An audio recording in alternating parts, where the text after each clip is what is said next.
find out the secret and see why people everywhere are talking about it. Okay, author Lisa Nichols, a member of our secret panel, says that for years before discovering the secret, her life was spiraling out of control. Her agenda is clear, and it's clear because she tells you what she's going to do. Completely disarming. How do I want to feel? What energy do I want to give off? What energy do I want to draw back to me? We now welcome Lisa Nichols, a motivational speaker, advocate of personal empowerment. She's a teacher of The Secret, the Law of Attraction. I'm living in my passion. You know, we look at better as if something's wrong with now. Yeah. You know, I was just saying that to a friend last night. You need to relax and be with now. it. Be with it now. Yeah. You can't just believe it. You can't just sit back and think it's going to happen. You have to get up and do.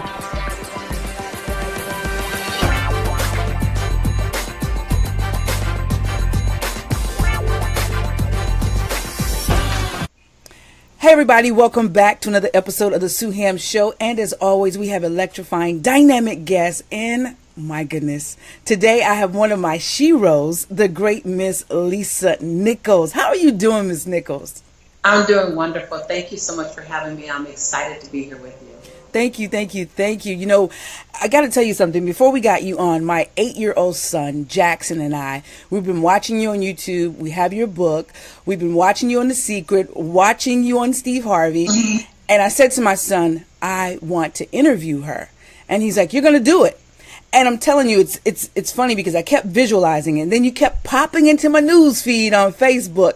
And I said, well, the only way to do it is to reach out. And when they said yes, my son and I about hit the floor. So you got to please say hi, Jackson, for me so that when he watches this interview, he'll know that I did mention him. Yes. Hey, Jackson, I'm so excited. You remind me of my son, Jelani, and I. When I was dreaming and planning my life, my son, Jelani, was one of my biggest supports and cheerleaders. So, Jackson, keep doing what you're doing. You're going to do great things and watch Mommy do great things. Thank you so much. Thank you. Now, we know you today as a motivational speaker that's touched millions around the world, a transformational coach, a mother. We know you how much you love your son, Jelani, your mother, and your grandmother. We also know you as a 7-time best author, a coach to the stars like Steve Harvey. You've also been on Oprah, to the Today Show, the Steve Harvey Show, so many other shows. We could go on and on and on and on and on. You also are one of the, I want to make sure I get this right because this blew me away. You also own and operate a publicly traded company. Is that correct? I do. Now, Lisa, here's the thing. When people hear all these great things about Lisa, they're like, oh, I want to get there. I aspire to be like Lisa. But what I like to do, and the reason I do these interviews is because I like to give the backstory. Because a lot of times people will see where you are and they want to be there, but they're a little bit intimidated because they don't understand the process or the journey. So at this time, I'm going to ask you to share a little bit of your backstory. Sure. Everything you said is true. I'm grateful for all of it. I don't take any of it for granted. But also, I am a struggling student. For many years, I was a struggling student in school. My highest grade was a C+. Wow. I struggled in academia. I found out in my 20s that I primarily struggled because I'm dyslexic, and I didn't know I was dyslexic. So I'm functionally dyslexic. I teach better because I have to learn so thoroughly, and so I teach thoroughly. I'm a woman who decided in about 1997, after a series of challenges, that I needed to be my own rescue. That the feeling of being broke and broken at the same time did not work for me. So I began to seek and search new ways of thinking, because I understood that my physical, emotional, and financial zip code was based on my mental zip code. So where I lived physically, where I lived financially, where I lived emotionally, whatever that looked like, was a result of where my mindset was. I knew that much. I didn't quite know how I got there, but I knew I got there because of the way I was thinking. I knew that much. And so I began in 1998, 99 to really feed myself a new way of thinking. I want to know what I don't know. I just want to know what I don't know. That's powerful. I don't even know what I don't know, so I want to know what I don't know.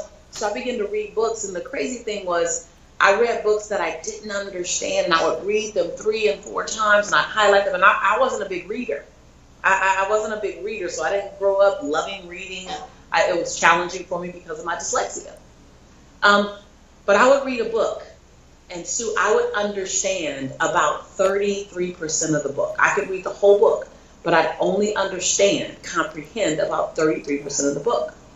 But I would implement 100% of the 33%. Come on now. Right. So I realized that I don't have to get it all. I just got to do something with what I got. That's right. And so my biggest strength and my biggest game changer in my life was that I would learn, then apply, learn, then apply, learn, then apply. So I'm a big applied learner.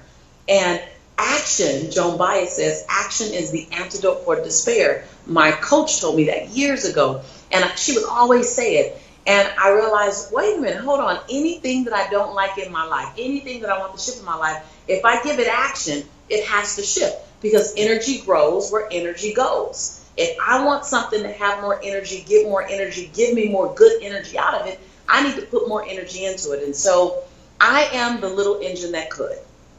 I am that little girl, I'm that little boy that you never saw them coming. They were that C average student that didn't quite show up on the Richter scale anywhere, but they just wouldn't stop. It's like that Rocky movie, Rocky 19, where you know Rocky's going to get beat up, you know he's going to be on the floor of the ring, you know he's going to be bloody, and then we all know he's going to get up. That's it. Which is why we watch it again and again and again. And it's the hero's journey. I think why people love me is everyone loves the hero's journey. And I'm not saying I'm a hero or a shero, but I am saying I'm the little engine that could, that no one thought could do it. I didn't even think I could do it. I didn't go fast. Right. I just kept going. Right. I didn't go fast. I wasn't the fastest kid on the block. I wasn't the smartest kid on the block. But when everyone else went to sleep, I was still going. Gotcha. But, well, let me say this. You're my shero, so I'll say it. I'll say it. Now, I remember reading about and listening to you about the story of Jelani wearing towels because you couldn't afford Pampers. Please, will you share that story? Because I want people to understand the process. I want them to understand that there'll be good days, there'll be bad days, but it's how we handle those days. Absolutely. Absolutely. Yes. And 1994, Jelani was 8 months old. And I ran out of Pampers. And I went to the cupboard. Saw I had no Pampers. So I went to the ATM. And with my ATM card to get $20 out to get some Pampers. And it said insufficient funds, $11.42. And I remember in that moment making a decision that I didn't want to call my mom and I didn't want to call my dad because this was my child. Right. That this was my responsibility. And I was embarrassed. I was embarrassed that I didn't have, literally, and at the time you can buy the $13 Pampers, bag of Pampers, or you can really buy like a $5.38 bag of Pampers because they have the smaller. I couldn't afford either one because I couldn't get $5 out because you have to have $20 in to get $20 out. And I was just embarrassed. I couldn't scrape up the change at my house. I didn't have enough change. I'd already been through my change. And so I went home and I had to wrap my son in a towel, a series of towels for 2 days. And on the second day, first day I cried. I was just broken. I was embarrassed. I was watching my son lay on his back with these towels wrapped around him and trying to take the towel off as soon as he wet it so that he wouldn't get a diaper rash. And on the second day, I started getting sick and tired of my misery because I just cried all night. I wouldn't answer my phone. I just ate some poor dinner, and I was like, wow, this is where you are. Like, this is where you are right now. And then the second day, I looked down at Jelani and I put my hand on his little stomach and I said, don't worry, Jelani. Mommy will never be this broke or broken again. Wow. And so initially, Sue, I didn't pursue success. I'm going to be quite honest with you. I didn't pursue mastery. I didn't pursue being a 7-time bestseller. I didn't pursue taking my company public. I didn't pursue touching millions a year. I didn't pursue running a multi-million-dollar business. I didn't pursue any of that. I was trying to outrun broke. Let me be really, really clear. Let me be really, really clear. Wow. We can make this all sexy. We can make it sound amazing. And we see where I am today. But sometimes your initial motivation isn't wrapped in a red bow. Your initial motivation is wrapped in sandpaper.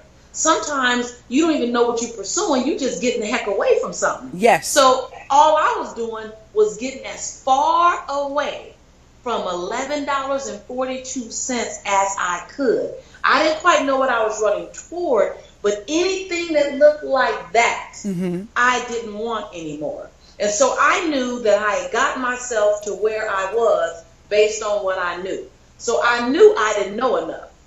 And that's why I started picking up books by foreign. If it was about money, prosperity, success, and mindset, I picked it up. Because I knew nothing about money, prosperity, success, and mindset. I knew about family, and I knew about faith. Yes. I didn't know about transforming my bank account, transforming my mindset, transforming my reality, transforming my lifestyle. I didn't know about that. So I don't want to read about what I know. So I'm going to be quite honest with you. For every one spiritual book I picked up, every one book on faith and affirmations and prayer, I picked up 3 books on mindset, success, and financial wellness, and how to write a budget, and all that stuff. So I just wanted to reinvent Lisa. I wanted to reinvent Jelani's mother. And I gave myself 18 years to do it. So I didn't give myself 2 years. I didn't give myself, 3 years. I gave myself 18 years. And the way I did that was, I said, by the time my son graduates from high school, he should have a life that's barely recognizable. I didn't say a little different. I said barely recognizable. So when Jelani graduated from high school, that same baby that I couldn't put Pampers on, I looked at him 6 months before he graduated. I said, son, I want to give you a rites of passage experience because we should have one. The Jewish community has one. The Latino community has one. We should have one. Yes. So I said, what do you want to do? He said, I want to cook. At this time, he knew he loved cooking. He said, I want to cook. I said, where do you want to cook? He said, all around the world. And so I sent Jelani, that same baby at 8 months, I sent him at 18 on an 88-day international culinary externship tour where he cooked in the British Virgin Islands for 34 days. Then he cooked in Tuscany for a week, Rome for a week, Venice for a week, Sicily for a week, Florence. He cooked in all these different Italian cities for a week, and then he cooked in the British Virgin Islands for 34 days. And he had the time of the life. He stayed in small, quaint Airbnbs. He had a driver to take him to each new city. I wasn't with him. I was with him the first 8 days. I wrote him a love letter that he opened every night while he was away, and he never knew where he was going to go. He would open a letter, and it would say, pack your bag, son. Tomorrow, you're going to Tuscany. And then 5 days later, he'd open a letter and it'd say, pack your bag, son. Tomorrow, you're going to cook in Florence. And I gave him this rites of passage experience. Wow, that makes me cry. Why? Because that's the baby that I wrapped in a towel. So he deserved to have this amazing, life-changing experience. That makes me emotional, and I don't even know why. Because you're a mama. You're a mama. And you're like, okay, I got 10 years. Yes, that's exactly right. I know what you're thinking. You should be thinking. I told you the story to make you think that. Wow. I mean, really, while you were saying, I was like, I got 10 years. 10 years to make this happen. And look what you can do in 10 years, girl. You know you. 10 years. Because 1, it's not a rush. Right. 2, you're equipped. 3, you got all the resources around you that you need. You don't have to make it up. I made a lot of it up. I wasn't able to talk to any of my mentors. I wasn't able to talk to any of my sheroes and my heroes. I just read their books 100 times. So you got a lot at your fingertips. Yeah, in 10 years, you can blow his mind. Wow. And thank you so much. Listen, I know I'm doing this interview for my audience, but this is so for me right now. I'm telling you. As I want to borrow one of your words, this is delicious right now. I'm telling you. Yes, I'm telling you. yes. Let me ask you something. And I guess you kind of touched on it, and I know your son is a big part, but why do you feel obligated to your calling? I know your calling, well, I shouldn't say I know. I feel like a big part of your calling is to help transform the lives of others. And yes, it is. Why do you feel so obligated to fulfill that calling? I actually don't feel obligated to fulfill the calling because of my son. I don't. I feel obligated to be the best human being possible to give him an example for him. But in reference to my calling, I feel committed and convicted to play full out in my calling because my gift was never given to me to keep to myself. Yes. My gift doesn't belong to me. My body is the tool that allows me to, that's the container for my gift. So I need to be responsible for my body because it is the vehicle that helps me get my gift to the world. My gift is my contribution to the planet. It's my job to make the dash between my birthday and my transition day as disruptive as possible. It ain't supposed to be flat. If I don't give my gift to the world, if I don't go through something, then my dash between my birthday and my transition day is just as flat as can be. I'm playing safe. I'm playing small. But the moment I start playing big, because the bigger you play, by the way, the bigger you play, the bigger your breakdowns. So for all y'all listening who think, oh my God, I'm having breakdowns, listen, if you're not having breakdowns, you're not playing big enough. Wow. Now, there's two types of breakdowns. There's the bigger you play breakdown, and then there's the resistance to learn breakdown. So you got to know what kind of breakdowns you're having. So I have the bigger you play breakdowns. I play big, I stretch, and so I have breakdowns, but they're in proximity to our bed I'm playing. Yes. And so have big playing breakdowns. You're going to have breakdowns either way. You're going to have small playing breakdowns, drama-based breakdowns, or you're going to have playing big breakdowns. Choose your breakdown. But the bigger you play, the bigger your breakdowns. And so that's the disruption between your dash. And I am clear that my dash is supposed to give the world something that didn't exist prior to my birth. Because listen to this, your lifetime is finite. Your lifetime is finite. You got 85 years, 95 years, 105 years. Your lifetime is finite. We know that we're going to transition, but your legacy, Sue, is infinite. Your legacy has no timeline. So I don't live for my lifetime. I live for my legacy. I love that, which leads me into my next question. What do you want the world to remember about you? What do you want? What is your legacy? What do you want remembered? Because you're so passionate. I mean, you're so passionate about it. It's real passion. Yes. It's real passion. It's not a commercial. It's not an infomercial. It's not a marketing. Oh, no, it's authentic.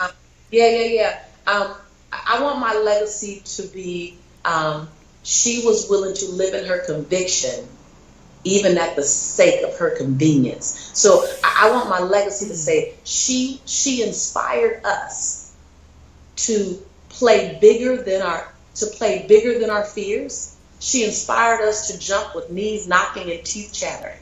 She inspired us to love even in the face of the possibility of betrayal, to forgive the perceivingly unforgivable.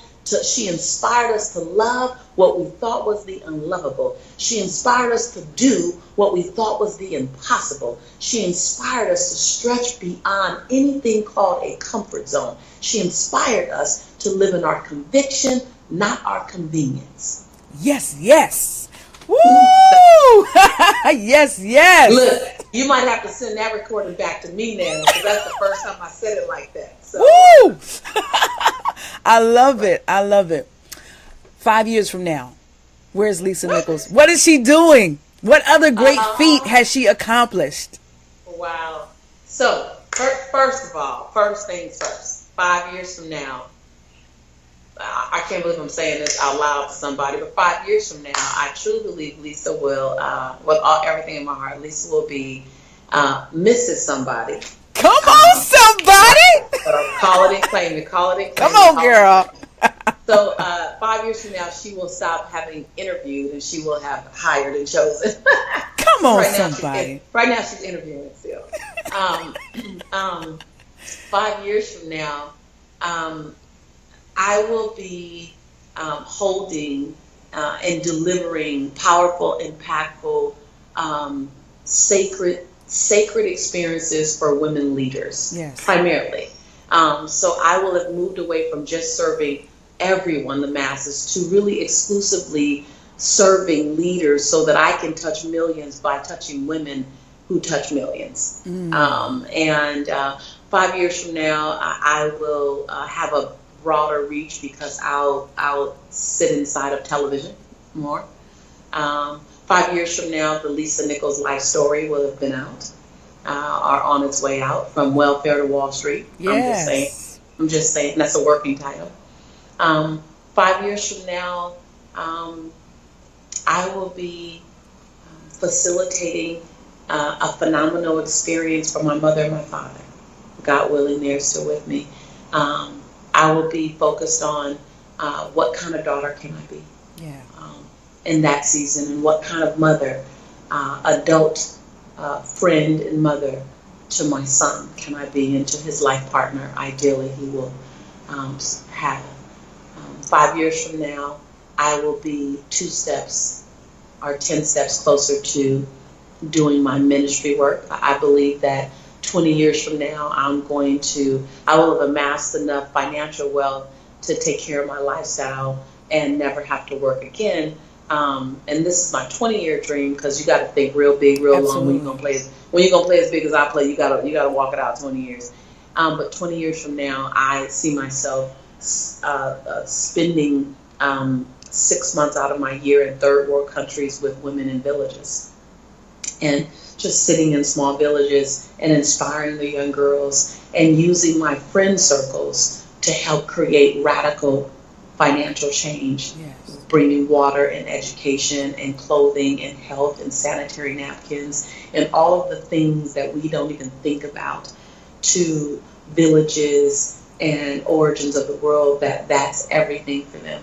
So I see myself in 20 years. That's what I spend 50% of my time doing. I live by country, so by international. Yes. So I'm living in 3 different countries. 5 years from now, I'm living in 2 different countries. So I'm interviewing Barcelona right now. It's my 3rd time here in Barcelona in 1 year. So right now they're looking good. So just touching the world, broad and intimate. Broad and intimate. I love that. Broad and intimate. You know, you're a long way from having an office in your closet. Yeah.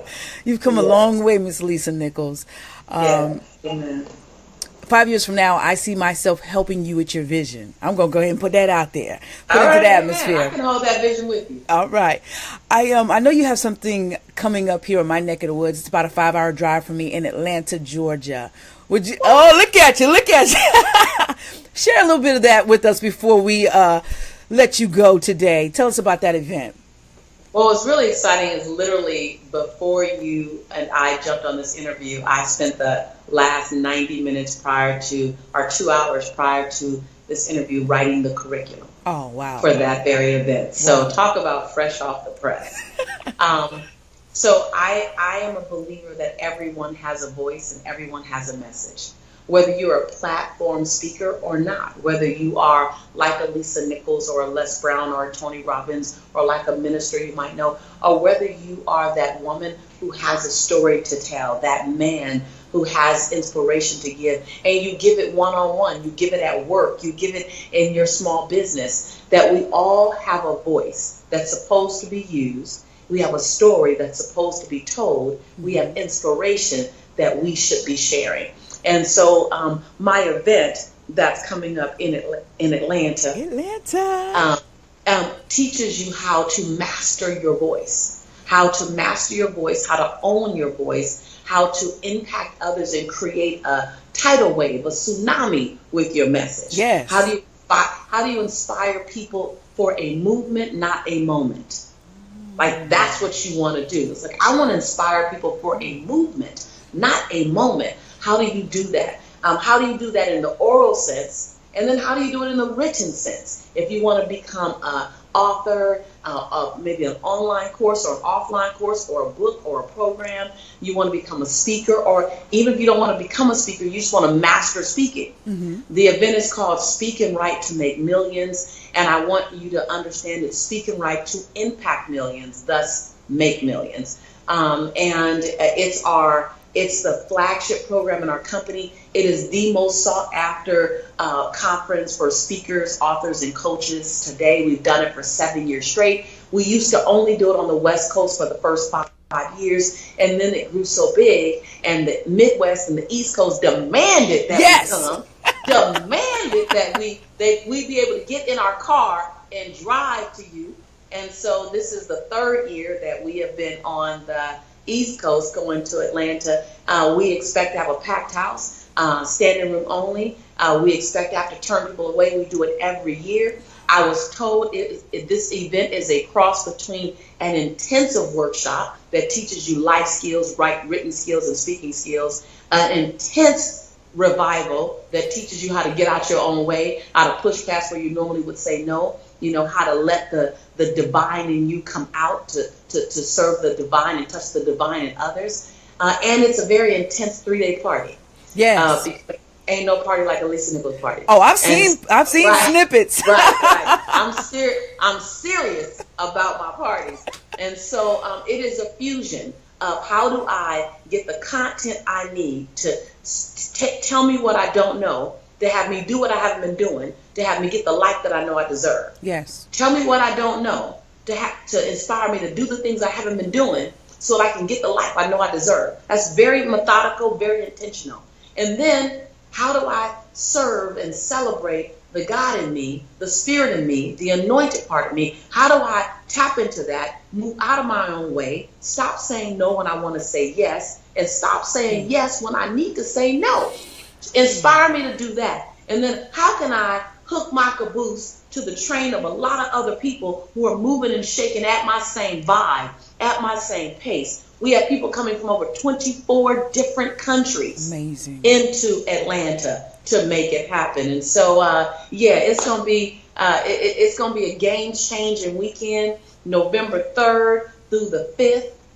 I tell, if you are busy, move the mountain, change your schedule. I promise you, this is the place that you want to be. If you really like, okay, 2017, 2018 and beyond, that's my game-changing time. I'm ready. I've been ready. It's overdue. That's where you go for that, because I get 360 experience. I want to touch your heart, your soul, your mind, your content, your pocketbook. I want to put you in. We have an exercise that connects you with the people you need in the room. So I'm going to turn you to the other 400 people in the room to make sure you get some team before you leave. You don't leave alone. It's amazing. I simply produce what I needed. Wow. I love it. Tell us how we can be a part of this. What's the link? We need that bad boy. Right. Well, one of the things I'm really clear on is I knew a very long time ago that I was going to be in a position where I wanted to inspire others to really stand in their greatness and inspire others to do next level. Once I turned the corner, and I got to tell you, I didn't know I turned the corner until I was sitting next to Oprah and across from Larry King, and I literally got the memo like, I think things have changed. Oh yeah, they have. When I'm breaking bread with Stedman, and I'm having lunch with the Queen of Swaziland, and she's cooking for Jelani. I'm kind of going, okay, God, I think it's changed now. The first thing I wanted to do was I wanted to begin to ask, how do I make sure that I give other people access to this? How do I make sure that I give other people access to this? Because I don't want to be the only person with this information. So that's why we do the workshop. So if you go to www.speakandwrite, that's speak, SPEAK, and AND, speak and write, WRITE, workshop.com. That's speakandwriteworkshop.com. That's where you go to register. We started out with 400 seats. I think we have probably about 75 seats left, something like that. We have VIP registration. I think we have maybe a few of those left. VIP, you come a bonus day. You get a whole VIP. I just finished the VIP curriculum. It's off the chain. You get a whole extra bonus day of content. But really where the juice is you get 2 hours of just Q&A lunch with me and my coach. Only the VIPers. So you bring your burning questions and we'll bring our sizzling answers. That's that time people invest a lot to get coaching from me. The VIP group, you just get to come and just get to laser those questions. We have a VIP networking mixer. We have VIP special gift bags. We have an event in my suite just for VIPs. And so it's just a beautiful, beautiful extra VIP. We had 150 VIP seats available. I think we are somewhere around 7 seats left. And so, speakandwriteworkshop.com. And just all I recommend you do is get 8 hours sleep for 8 days before you come. No, I'm not joking. I'm not joking. I said intensive workshop fused with a very powerful revival-like, fused with a 3-day party. I'm just saying. I'm saying eat your Wheaties, hydrate. No, come in, hydrate. I'm not joking. People think I'm joking when I say this before, and then they come and they go, "You were serious?" No, I'm serious. This ain't a race. This is a marathon. I'm coming for your breakthrough. It's about endurance. I'm coming for, but I'm coming for your breakthrough. So hydrate, B12, eat your Wheaties, get your sleep. That's all I'm saying. Okay, when you put it like that, I know you're serious. This is the formula for success, guys. I'm serious. And just think about it this way. 23 years ago, I was blessed enough to wake up. And the first thing I said was I need to change my mindset. And I began to run after content to change my mindset. So what do you think the first thing I'm going to do for you when you come? I'm going to give you a buffet of mindset. A buffet. But then I'm going to top it off with how about we get into action before, keyword, before you leave this workshop. Because I know applied learning. I told you I learn, apply. Well, I'm not sure what you're going to go home to. So how about I have you learn and apply right there in the same zone? I promise you, game changer. If you play full out in that workshop and you don't get any value in 3 days, just walk up to one of my team members and say, I didn't get my value. We will give you a full refund, no questions asked. I promise you. But you got to play full out before you do that. Absolutely. Last 60 seconds, some motivation. Drop it for them. Listen, some of your best motivation won't come wrapped in a gift bag. It will come wrapped in the sandpaper. It'll come wrapped in a divorce. It'll come wrapped in a betrayal. It'll come wrapped in being fired. It'll come wrapped in not having enough money. Some of your best motivation to get up and get busy and get in movement may come wrapped in the very experience you wish you didn't have. All you need to know is that it doesn't matter what knocks you down. All that matters is what's going to get you back up. That's all that matters. I love you. Did I say that already? I love you too. You can keep saying it. I'm going to keep receiving it. I love you too, sis. Thank you so much for coming on the Sue Ham Show. Listen, everybody, go out. You want to learn more about the great Lisa Nichols? You can find her at lisanichols.com. I definitely want to see you at the event, speakandwriteworkshop.com. Oh, let me say this. Sure. If they can't attend live, then go to Speak and Write Workshop and join us via live stream. So you can join us from your home, learn in your pajamas. You don't have to leave. If you cannot leave, then join us from your house. So either way, be in the room, live or live stream. So no excuses. No excuses. So guess what? None. You just eliminated my excuse. So I'm there. Right. I'll see you. I'll see you there. Right. Amen. Thank you so much for your time. Thank you so much for your experience and for your love. We appreciate you so much, Ms. Lisa Nichols. So I appreciate this. Awesome. In closing, everyone, you know I have to tell you to remember to live, love, learn, and laugh, man. Don't quit. Follow your dreams to success. You have just watched another episode of the Sue Ham Show with the great Ms. Lisa Nichols as our guest for today. All right, everybody, enjoy your life. Rock it out, baby. I'm Sue Ham. Peace. Bye-bye.